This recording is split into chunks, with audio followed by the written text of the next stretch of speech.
Para muhibbin rahimakumullah,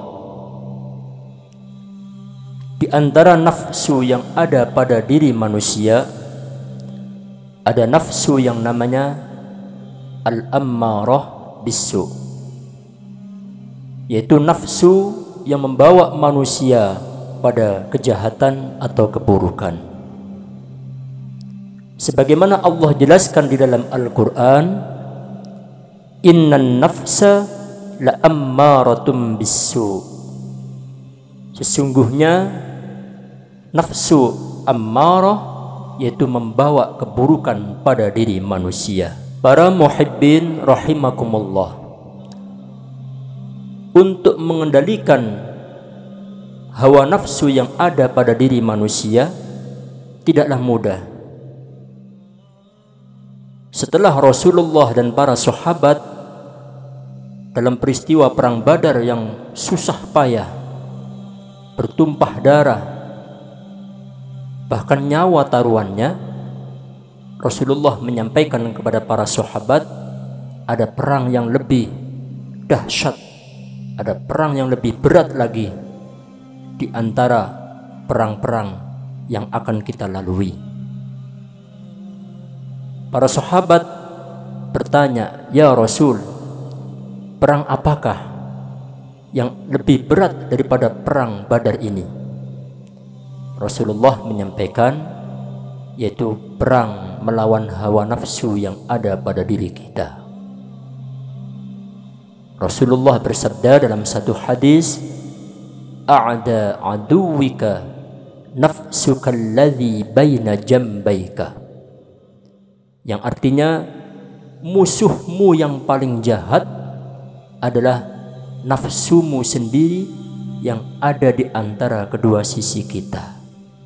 Ini artinya nafsu ammarah adalah nafsu yang perlu kita hati-hati dalam menyikapi dalam kehidupan sehari-hari.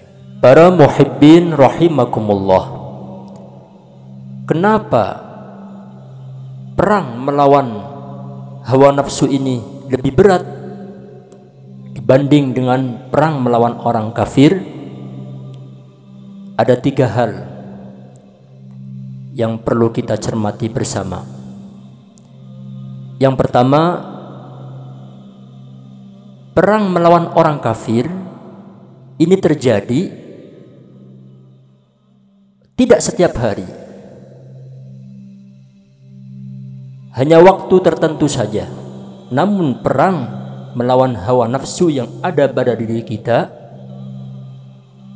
ini hitungannya setiap saat, setiap jam, bahkan setiap detik pun nafsu ammarah akan selalu membisiki kita dengan bisikan-bisikan untuk berbuat kejahatan-kejahatan. Yang kedua, kenapa perang melawan hawa nafsu lebih berat daripada perang melawan orang kafir? Yaitu perang melawan orang kafir, musuhnya terlihat jelas dan mudah untuk kita taklukkan. Namun perang melawan hawa nafsu yang ada pada diri kita ini tidak terlihat, hanya bisikan-bisikan yang selalu membisiki kita untuk melakukan hal-hal keburukan dengan dibumbui sifatnya kesenangan-kesenangan, sehingga kita mudah terkecoh, mudah terjerumus untuk melakukan hal-hal kemaksiatan-kemaksiatan. Yang ketiga, ketika berperang melawan orang kafir, kemudian kita mati di dalam perperangan, maka mati kita tergolong dinamakan mati syahid.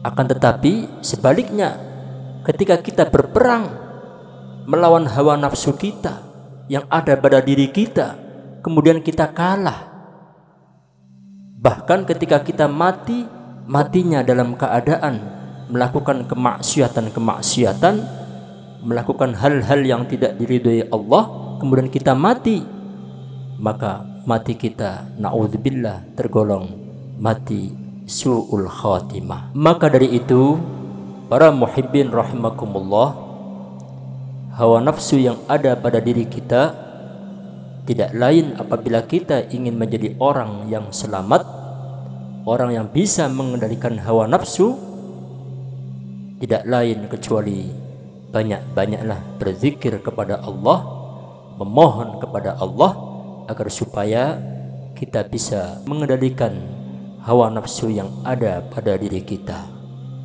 Dengan demikian, banyak berzikir kepada Allah, banyak munajat kepada Allah, insya Allah kita akan bisa mengalahkan hawa nafsu, nafsu ammarah yang ada pada diri kita.